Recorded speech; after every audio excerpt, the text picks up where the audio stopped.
আমরা সকলে জীবনে ঈশ্বরের কাছে কিছু না কিছু প্রার্থনা করি, আর ঈশ্বর যখন আমাদের মনস্কামনা পূরণ করেন তখন আমরা প্রসন্ন হয়ে যাই। কিন্তু যখন ঈশ্বর আমাদের মনস্কামনা পূর্ণ করেন না, তখন আমরা ভাবি, সন্দেহ করি যে সত্যি ঈশ্বর আছেন। আপনাকে একটা কথা বলি, আপনি যদি ঈশ্বরের সম্মুখে নিজের ইচ্ছে বা মনস্কামনা রাখেন আর ঈশ্বর তা পূরণ করেন, তার অর্থ হলো ঈশ্বর এটা জানেন যে আপনার তার প্রয়োজন রয়েছে।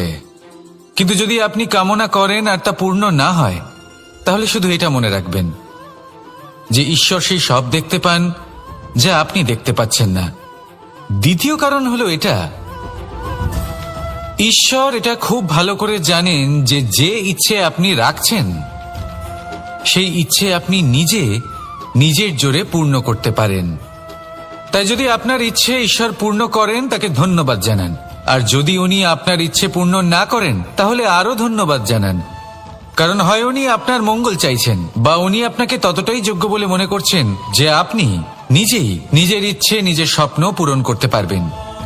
নিজের কর্ম করতে থাকুন, জীবনের সামনে এগোতে থাকুন, আর আমার সাথে ভালোবেসে বলুন, রাধা রাধা।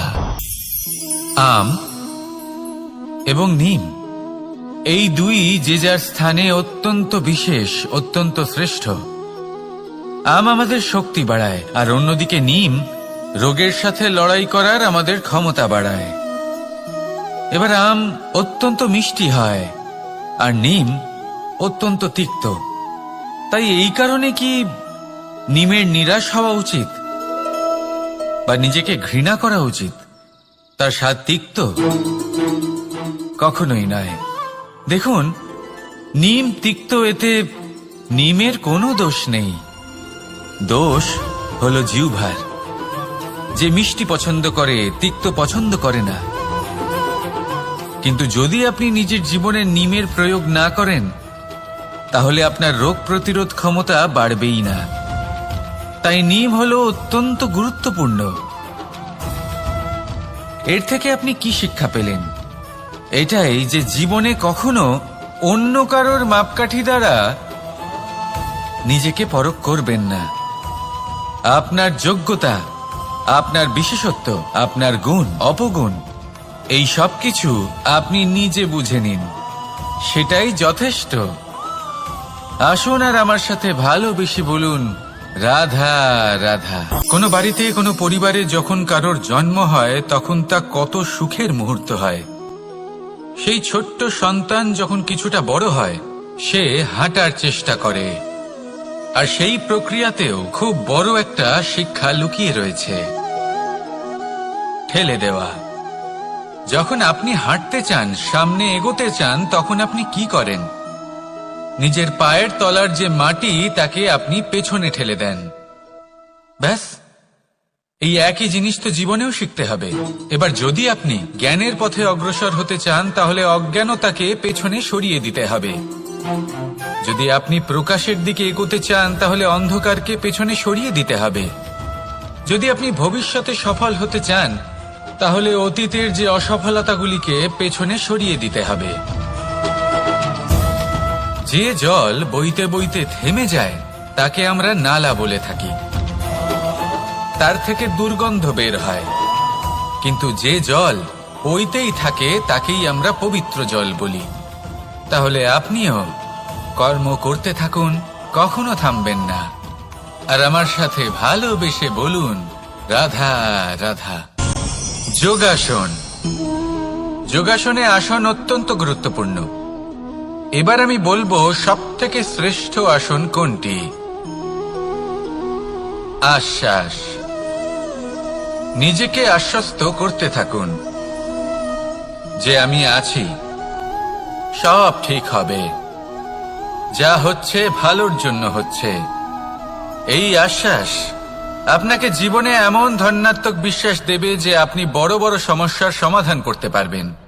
এবার যদি কথা বলি সবথেকে কঠিন সময়ের, তাহলে সেটা হলো বিচ্ছেদের, যা মা সীতাকে সহ্য করতে হয়েছে শ্রী রামের জন্য, রাধা কৃষ্ণকেও সহ্য করতে হয়েছে। যে ব্যক্তি বিচ্ছেদের সময় সঠিক পথে চলে এসেছে সে জীবনে অনেক শ্রেষ্ঠ স্থানে অবশ্যই পৌঁছতে পারবে।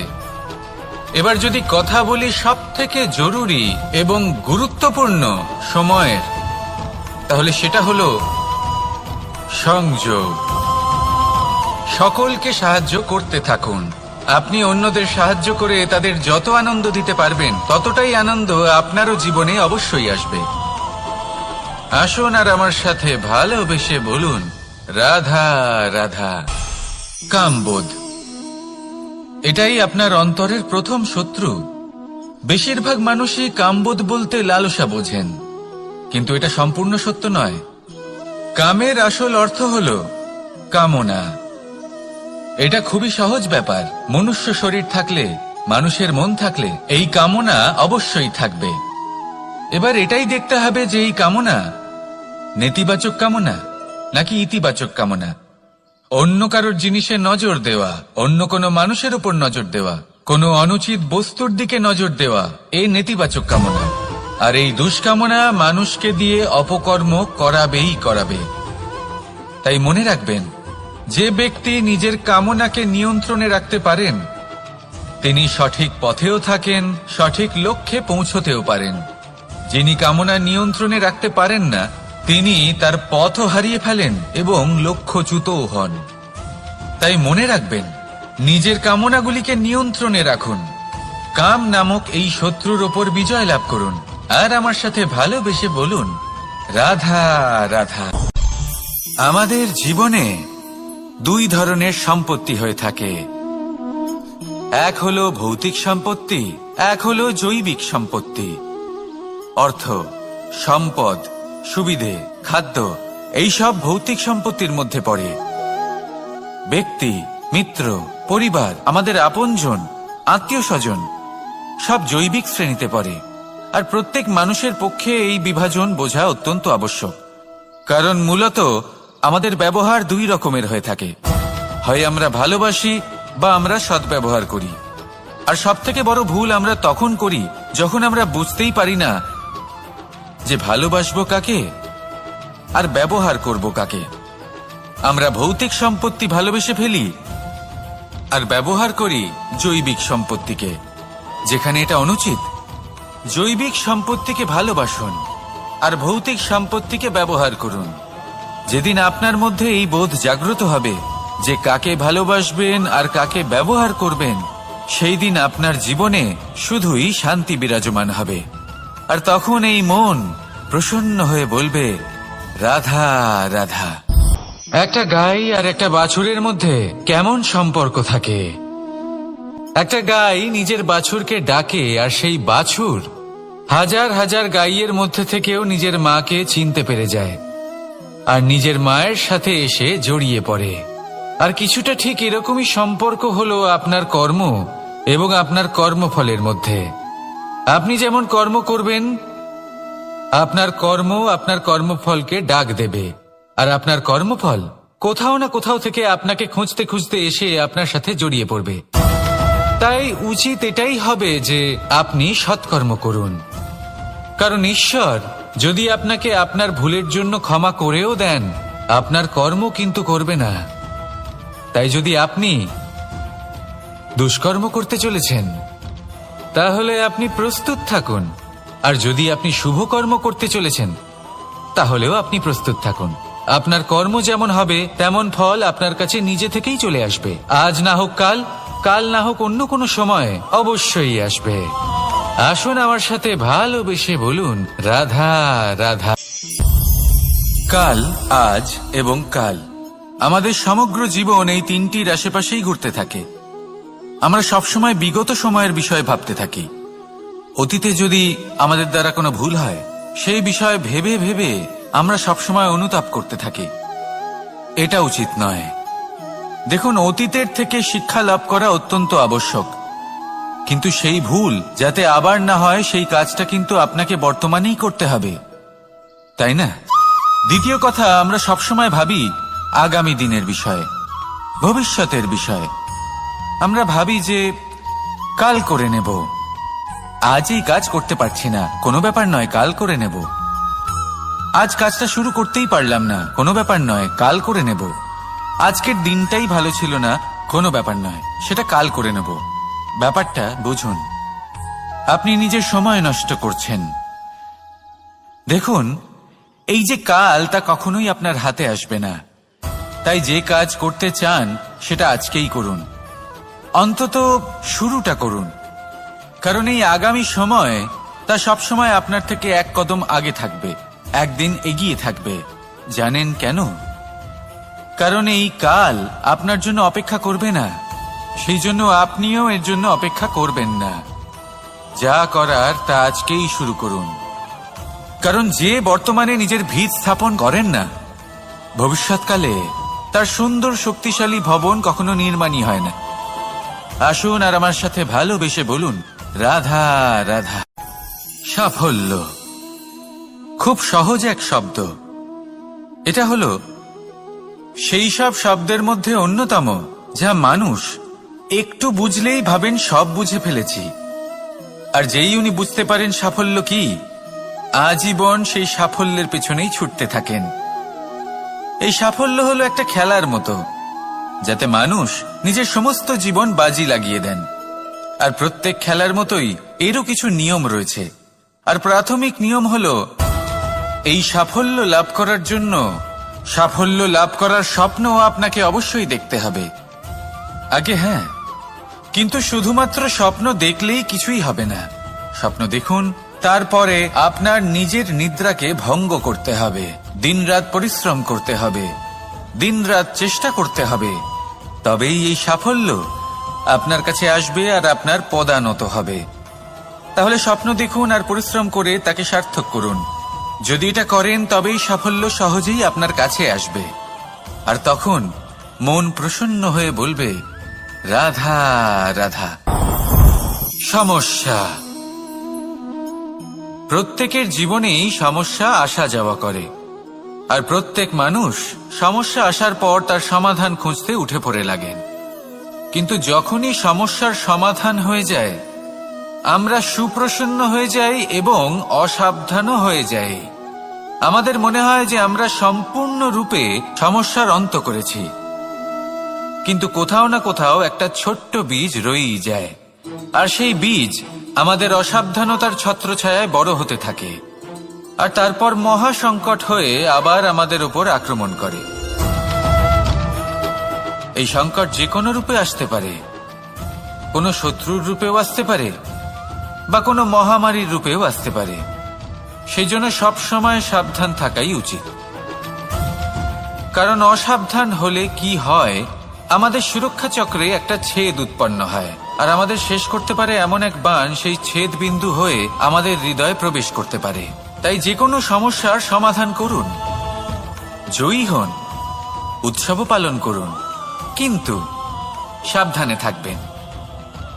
আসুন আর আমার সাথে ভালোবেসে বলুন, রাধা রাধা। এই সংসারের অন্তের এর বিনাশের প্রারম্ভ কিভাবে হয়? কোনো যোগের মাধ্যমে, কোনো ভয়ানক অসুরের আগমনে, নাকি প্রকৃতির রাগের কারণে? না, এই সংসারের বিনাশের প্রারম্ভ হয় আমি থেকে। এই আমি, এই তুমি, এটা আমি করেছি, ওটা তুমি করেছো, এটা আমার, ওটা তোমার, আদি ইত্যাদি। এই ভাব যখন মনে বাসা বেঁধে নেয়, সর্বপ্রথম ঘর ভাগ হয়, তারপর বসতি, তারপর প্রাণ, আর তারপর দেশ, আর সবার শেষে সমস্ত সংসার ভাগ হয়ে যায়। আর এই ভাগ হয়ে যাওয়া শেষে মনোমালিন্যে পরিণত হয়। এখন এমত অবস্থায় কি করা যেতে পারে? কিভাবে বাঁচা যায় এই পরিস্থিতির থেকে? কিভাবে দূরে থাকা যায় এই বিনাশের থেকে? উত্তর সেই একটাই, করুণা। একে অপরের দরকারগুলি বুঝুন, একে অপরের সমস্যাগুলি বুঝুন, একে অপরের দুঃখের সাথী হয়ে দাঁড়ান, একে অপরের সুখের ভাগীদার হন। আর শেষে যখন এই আমি আমরাতে পরিণত হবে, তখন এই বিনাশ নিজে থেকেই দূরে চলে যাবে। তাহলে আমরাতে বিশ্বাস করতে শিখুন আর আমার সাথে ভালোবেসে বলুন, রাধা রাধা। এই মুদ্রা, এবারে ভাবুন এটাই আমাদের জীবন, জীবনের সুখ আর দুঃখ। এই মুদ্রার এই জীবনের দুটি দিক। কিন্তু যখনই আমরা ঈশ্বরের কাছে প্রার্থনা করি তখনই আমরা সুখ চাই, আর সেই সুখ আসেও। আর যখনই সেই সুখ আসে তখন ব্যক্তি সর্বপ্রথম তাকে ভুলে যায় যে দুঃখের সময় ওনার সাথে ছিলেন। আর এমত অবস্থায় উনি সাহায্য করেন না, উনি করেন উপকার। আর এই উপকারের বদলে মানুষের থেকে উনি নিজের জন্য শ্রদ্ধা চান। আর সেই শ্রদ্ধা, সেই চাহিদার কারণে উনি নিজেকে অন্যদের থেকে শ্রেষ্ঠ, অন্যদের থেকে ভিন্ন মনে করতে বিবশ হয়ে যান। আর আলাদা হবার কারণে তার মধ্যে জেগে ওঠে অহংকার, আর সেটাই হয় তার পতনের কারণ। এবার এতে কি করা যেতে পারে, কি চাওয়া যেতে পারে ঈশ্বরের কাছে? এই প্রশ্ন অবশ্যই মনে আসে। ঈশ্বরের কাছে চান সুখ, শুধুমাত্র ততটাই যাতে অহংকার না আসে, আর দুঃখ ততটাই যাতে শ্রদ্ধা না চলে যায়। রাধা রাধা। এই সংসারে এমন কিছুই নেই যা সব সময় একই থাকবে। যা কিছু নির্মাণ হয়েছে তা একদিন অবশ্যই ভেঙে পড়বে। কিন্তু এই ভেঙে যাওয়ার বিশ্লেষণ আপনি কিভাবে করবেন তা আপনার উপরে নির্ভর করছে। ওই আকাশের দিকে তাকান, ওই মেঘ, ওটাও ভেঙে পড়ে, কিন্তু নিজে ভেঙে পড়ার সাথে বর্ষাকে তৈরি করে যায়। মাটির ডেলা অবশ্যই ভেঙে পড়ে, কিন্তু ব্যবহারযোগ্য মাটির রূপ নিয়ে।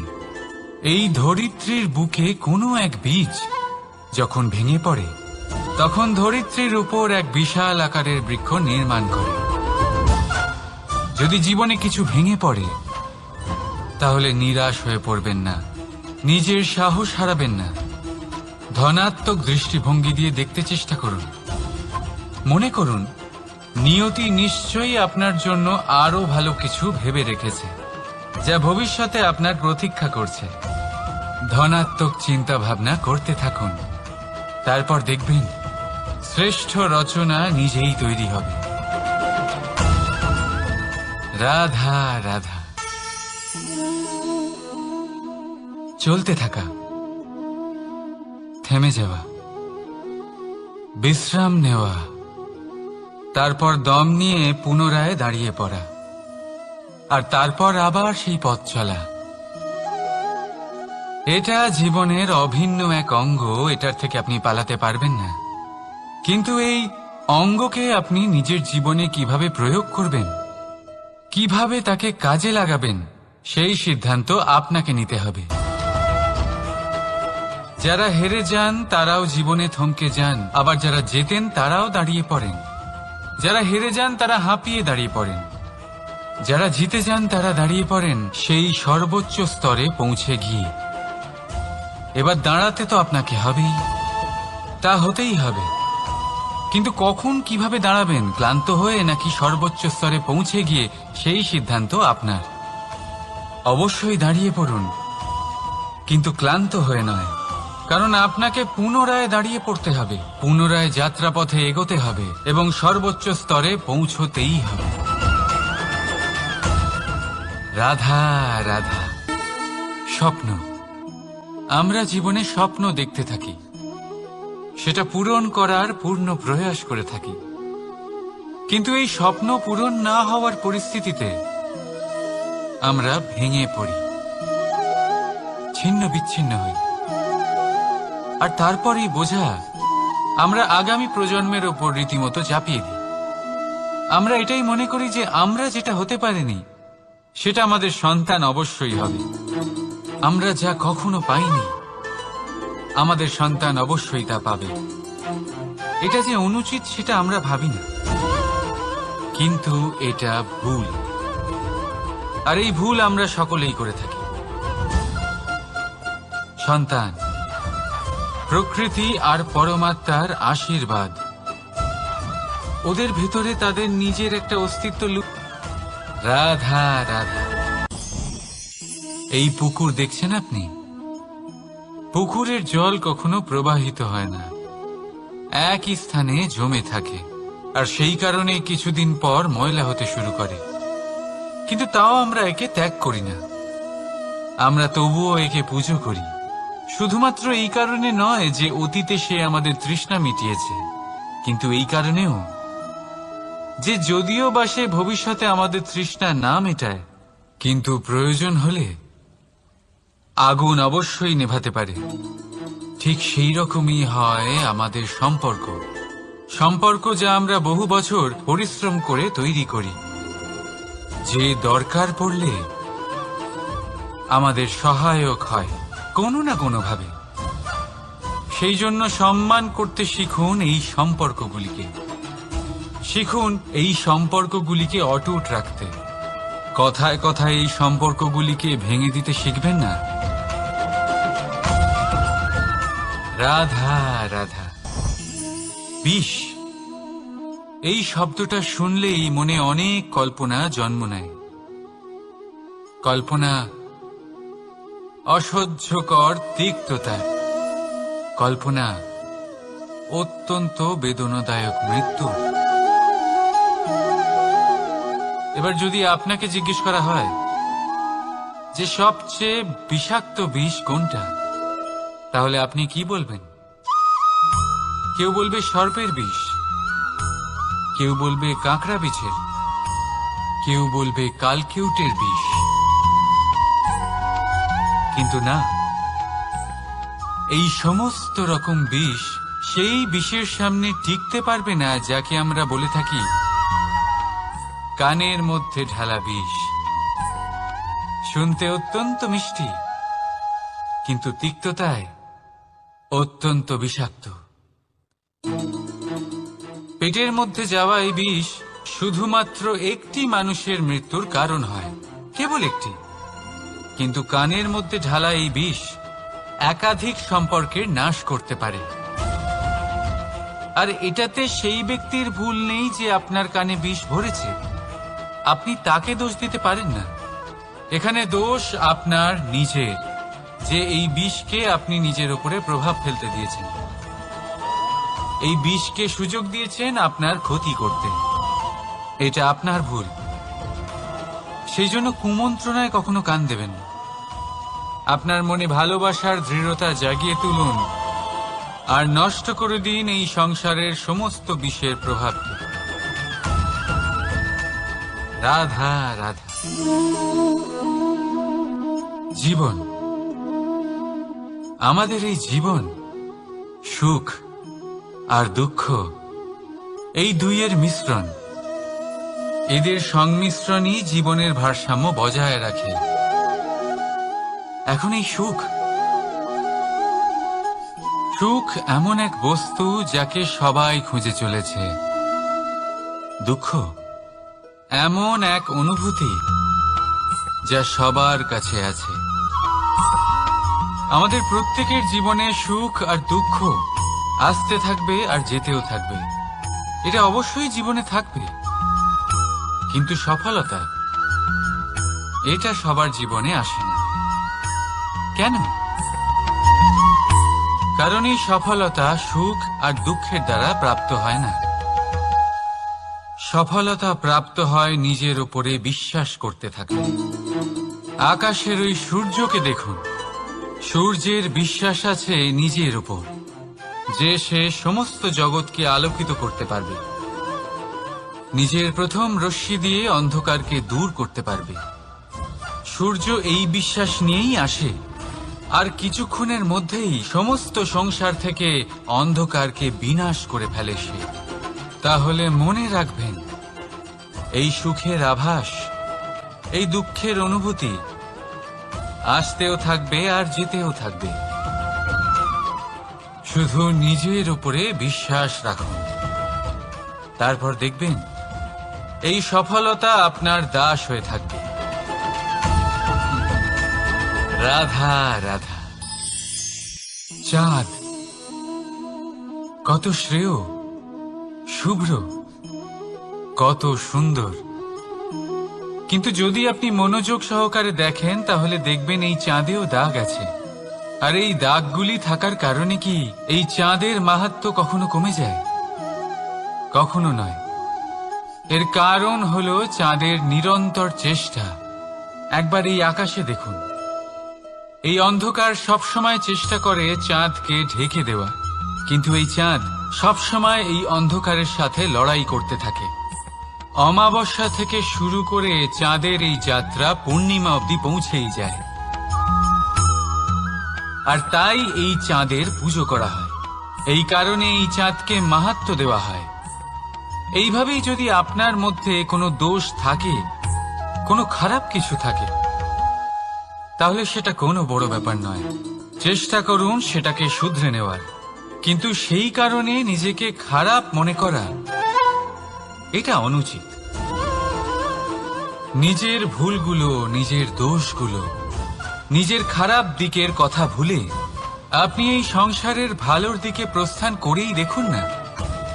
আপনি দেখবেন আপনার অন্তরের তেজ ঠিকরে বেরোচ্ছে। রাধা রাধা। এই পিঁপড়েদের দেখছেন আপনি? সবাই একই রকমের। এদের মধ্যে তফাৎ খুঁজে বার করা অসম্ভব। মনে হয় যেন ওদের আলাদা আলাদা অস্তিত্বই নেই। কিন্তু যদি আপনি মন দিয়ে দেখেন তাহলে দেখবেন প্রতিটা পিঁপড়ের আলাদা কাজ নির্ধারিত, তাদের আলাদা অস্তিত্ব আছে। কেউ বাড়ি বানানোর জন্য মাটি সংগ্রহ করতে পটু, কেউ ঢিপি বানাতে পটু, কেউ খাবার খোঁজায় পটু, আবার কেউ সেই খাবার আনায় পটু। ঠিক সেরকমই হয় মানুষেরা। মনে হতেই পারে সবাই একই রকম, কিন্তু প্রতিটা মানুষের ব্যক্তিত্ব, প্রতিটা মানুষের অস্তিত্ব ভিন্ন হয়। আর সত্যি কথা বলতে কি, প্রতিটা মানুষের ভিন্নতাই আমাদের প্রগতির দিকে নিয়ে যায়। ভাবুন, যদি আপনাকে কারোর সাথে হাত মিলিয়ে চলতে হয়, তাহলে আপনাকে আপনার সোজা হাত তার উল্টো হাতে ধরে এগোতে হবে। এটাই সৃষ্টিকর্তার সৃষ্টির নিয়ম। ভিন্নতা, এই ভিন্নতাকে আশীর্বাদ ভেবে চলুন, এতে কোনো খারাপ নেই। রাধা রাধা। দাদা আমাকে বহুবার জিজ্ঞেস করেন যে কানাই, তুমি রাধার সাথে এই সংসারকে প্রেম শেখাতে এসেছো, তাহলে কেন তুমি রাধাকে এত বিরক্ত করো? কেন ও তোমাকে বিরক্ত করে? কেন এই ঝগড়াঝাটি হয়? কেন এই টানাপোড়েন চলে? এবার এটার উত্তর আমি কিছুটা এইভাবে দিতে চাই। পিঁপড়ে সেই বাড়িতেই প্রবেশ করে যেখানে মধু উপস্থিত আছে। যদি আপনার বাড়িতে মধু থাকে, কোনো মিষ্টি জিনিস থাকে, মিষ্টত্ব থাকে, তাহলে পিঁপড়ে সেখানে অবশ্যই প্রবেশ করবে। ঠিক এইরকমই হয় আমাদের সম্পর্ক। এর মধ্যে ছোটখাটো ঝগড়াঝাটি, টানাপোড়েন, রাগ করা, মন ভাঙানো, এই সব তো চলতেই থাকে, বিশেষ করে সেই সম্পর্কগুলিতে যেখানে মিষ্টত্ব আছে। মনে রাখবেন, যেই সম্পর্কে কোনো খুনসুটি নেই, রাগ করা, মান ভাঙানো নেই, কোনো ছোটখাটো ঝগড়াঝাটি নেই, সেই সম্পর্ক শুধুমাত্র মস্তিষ্ক দিয়ে পালন করা হচ্ছে, মন থেকে নয়। তাই মন থেকে ভালোবাসতে শিখুন। আর এই ছোটখাটো ঝগড়াঝাটির, এই অম্ল মধুর খুনসুটির আনন্দ উপভোগ করুন, কারণ এতেও ভালোবাসা আছে। রাধা রাধা। এই পুস্তক বড়ই কাজের জিনিস। কাহিনী হোক, কবিতা হোক, স্মৃতি হোক, এতে যাই লিখে দেবেন তা ভবিষ্যতের পুঁজি হয়ে যাবে। কিন্তু যদি কখনো এমন হয় যে এই পুস্তক ময়লা হয়ে যায়, বা যদি কোনো পাতায় আপনি ভুল করে কালি ফেলে দেন, বা কোনো বাক্য লিখতে গিয়ে আপনি ভুল করে ফেলেন, তাহলে আপনি কি করেন? সেই পুস্তক কি আপনি তুলে ফেলে দেন? না, তাই তো। শুধু একটা পাতা ছিঁড়ে ফেলেন যাতে সেই পুস্তক সঠিক থাকে, সুন্দর হয়ে ওঠে। এই পুস্তকের মতোই হয় আমাদের সম্পর্ক। তার সেই এক পাতা, একটা ভুল। তাই যে কোনো সম্পর্কে যদি কারোর কোনো ভুল হয়ে গিয়ে থাকে, তাহলে সেই ভুলকে সম্পর্ক থেকে দূরে করা সঠিক হবে। সেই ভুলকে ভুলে যাওয়াই সঠিক হবে। সেই সম্পর্ক ভাঙা নয়, সেই সম্পর্ক সামলে রাখুন। কারণ ভুল তো সবার দ্বারা হয়। যদি এরকম করেন, তবেই জীবনরূপী পুস্তক আরো সুন্দর হয়ে উঠবে। একে অপরকে ক্ষমা করতে শিখুন। একে অপরের ভুলকে ভুলে যেতে শিখুন। তারপর দেখবেন এই জীবনে আরো আনন্দ আসবে, আর এই সম্পর্ক নিঃশ্বাস নিতে থাকবে। রাধা রাধা। মানুষ ছোট হোক বা বড়, রাজা হোক বা দরিদ্র, সমস্ত মানুষের মধ্যে একটা সামঞ্জস্য থাকে। সমস্ত মানুষের কাছে তার প্রশংসা অত্যন্ত গুরুত্বপূর্ণ। সে খুবই প্রসন্ন হয় যদি আপনি তার প্রশংসা করেন। কিন্তু আপনি যদি তাকে এটা বলেন যে এটা তোমার ভুল ছিল, তোমার কিছু খামতি ছিল, তখন সেটা সে মানতে রাজিই থাকে না। সব মানুষ এটা শুনতে পছন্দ করে যে সে যেটা করেছে সেটাই সর্বোত্তম। এবার আমি আপনাকে একটা কথা বলি। এই হলো নিন্দা, এই হলো প্রশংসা, আর এই হলো সত্য, যা সবার থেকে উচ্চস্থানীয়। সেই জন্য মানুষ আয়না দেখে। আয়না তাকে তার সৌন্দর্য দেখায় না, তাকে দেখায় যা সত্য, যাতে মানুষ আরো সুন্দর হওয়ার চেষ্টা করতে থাকে। তাই আয়না অত্যন্ত গুরুত্বপূর্ণ সত্যকে জানার জন্য। জীবনে নিন্দুকের মাহাত্ম্য প্রশংসকের মাহাত্ম্যের থেকে অনেক বেশি। কেন? কারণ তারা আপনাকে আপনার খামতি দেখায়, আপনার ভুলগুলো বুঝিয়ে দেয়, আপনাকে একটা সুযোগ দেয় নিজেকে শুধরে নিতে, নিজেকে আরো শ্রেষ্ঠ করে তুলতে, যা প্রশংসক করতে পারে না। তাই জীবনে যদি কখনো নিন্দা করা হয়, তাকে ভালোবেসে গ্রহণ করুন, ধন্যাত্মক রূপে গ্রহণ করুন। যদি নিজেকে কোনো শিক্ষা দেওয়া সম্ভব হয় তাহলে অবশ্যই দিন। দেখবেন মন প্রসন্ন হয়ে বলবে, রাধা রাধা। জীবনে কখনো সাফল্য আসে, আবার কখনো অসফলতা, কখনো আশা পাওয়া যায়, কখনো নিরাশা, কখনো জয় লাভ করি, আবার কখনো পরাজয়। এর পেছনের কারণটা জানা অত্যন্ত প্রয়োজনীয়। যদি আমি পরাজয়ের কথা বলি, যখনই আমরা পরাজয় লাভ করি আমরা ভাবতে থাকি যে এমন কেন হলো? আমাদের শত্রু কি বেশি শক্তিশালী ছিল, নাকি আমাদের নীতিতে কোনো খামতি ছিল? এই সমস্ত কারণের পেছনে খুব বড় একটা কারণ থাকে, আর সেই কারণ আমাদের অন্তরে সুপ্ত থাকে। ধরে নিন একটা পথ, তাতে আপনি চলছেন। সেই পথ কাঁটায় পরিপূর্ণ, কিন্তু আপনি পাদুকা পরে রয়েছেন, আর আপনি হেঁটে সামনে এগিয়ে যান। এবার এমন একটা পথ এলো যা পুষ্পে ঢাকা, আর আপনি পাদুকা পরে রয়েছেন, কিন্তু আপনার পাদুকাতে একটা পাথর আটকে গেল। তখন দু পা হাঁটাও খুব কঠিন হয়ে পড়ে। এই সংসারের যে কোনো শক্তি আপনাকে পরাস্ত করার পূর্বে আপনি জানেন কে আপনাকে পরাস্ত করতে পারে? আপনার অন্তরের দুর্বলতা, আপনার অন্তরের সেই সুপ্ত শত্রু। আর সেই জন্য ইতিবাচক মনোভাব গুরুত্বপূর্ণ হয়ে পড়ে। ভালো মানুষদের সাথে থাকুন, সৎসঙ্গে থাকুন, বন্ধুত্ব করুন, ভালোবাসুন। এই ভালোবাসা এত শক্তিশালী এক অস্ত্র যাকে ব্রহ্মাস্ত্র পরাস্ত করতে পারে না। এই সমস্যারূপী পাথর কিছুই নয়। আসুন আমার সাথে ভালোবেসে বলুন, রাধা রাধা। মানুষের দুটো রূপ রয়েছে। এক, আমাদের এই মুখ, যা শুধুই চোখে দেখা যায়, আর দ্বিতীয় আমাদের এই মন, যা শুধুমাত্র অন্তরাত্মা দ্বারা দেখা যায়। এবার আমাদের এই মুখ, তা ঈশ্বর সকলকেই আগে থেকেই প্রদান করেছেন, কিন্তু এই মন, এই মন কেমন হবে তা আমাদের জীবনের অনুভূতি এবং আমাদের জীবনের লক্ষ্য এগুলি সুনিশ্চিত করে। অর্থাৎ নেত্র দিয়ে দেখা যায় আমাদের এই মুখ, তা শুধুই এই কারণে প্রয়োজন যাতে সংসার আমাদের দেখতে পায়, আমাদের চিনতে পারে। কিন্তু যদি এই সংসারে আপনি প্রকৃত অর্থে মান সম্মান লাভ করতে চান, তাহলে নিজের অন্তরাত্মাকে আপনাকে বিকশিত করতেই হবে। দেখুন, কথায় আছে এই যে অসুর, তা শারীরিকভাবে উপস্থিত নয়, তা মনের মধ্যে থাকে। যদি এই মন থেকে অসুরকে বের করে দেওয়া যায়, তাহলে শরীরে তা উপস্থিত থাকবেই না। তাই মনকে শুদ্ধ করুন আর আমার সাথে ভালোবেসে বলুন, রাধা রাধা। মানুষ যখনই একে অপরের সামনে নিজেদের হৃদয়ের ভাবনা প্রকাশ করে, তখন এক অত্যন্ত প্রভাবশালী মাধ্যম তারা ব্যবহার করে, যাকে ভাষা বলা হয়। এবার আমি দেখেছি যে একজন মানুষ অনেকগুলো ভাষাতেই নিপুণ।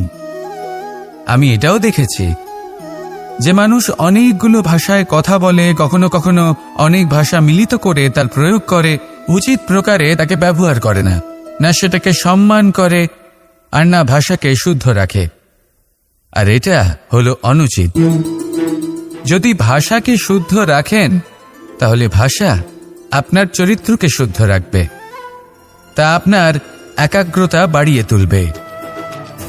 এই প্রত্যেক ধ্বনিকে অনুভব করে যদি আপনি শব্দের উচ্চারণ করেন, ভাষাকে প্রয়োগ করেন, তাহলে আপনিও আনন্দ পাবেন, আর যিনি শুনছেন সেই ব্যক্তির কানেও মধুর শব্দ বাজবে।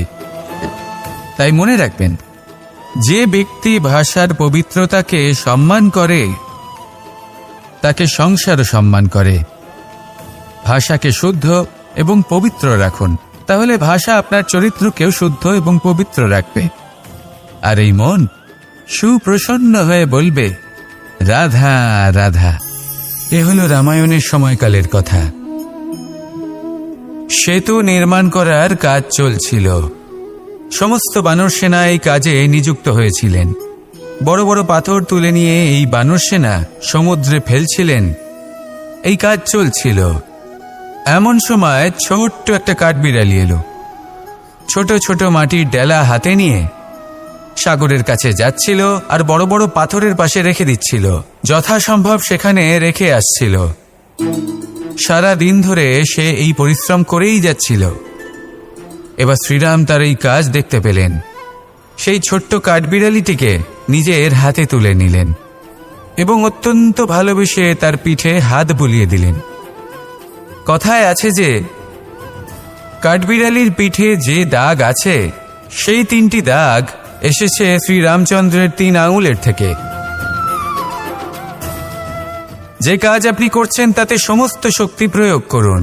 যতটা আপনার সামর্থ্য রয়েছে, যতটা আপনার প্রতিভা রয়েছে, সম্পূর্ণভাবে উৎসর্গ করে দিন।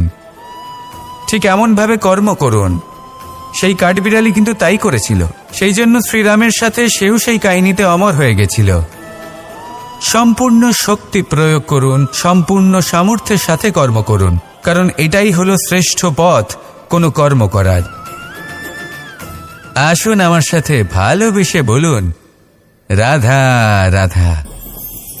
এই সংসারে যখন সাফল্যের পথে আপনি অগ্রসর হবেন, তখন আপনার পরিশ্রম, একাগ্রতা, সাহসের সাথে সাথে সমাজের মানসিকতাও সহ্য করতে হবে।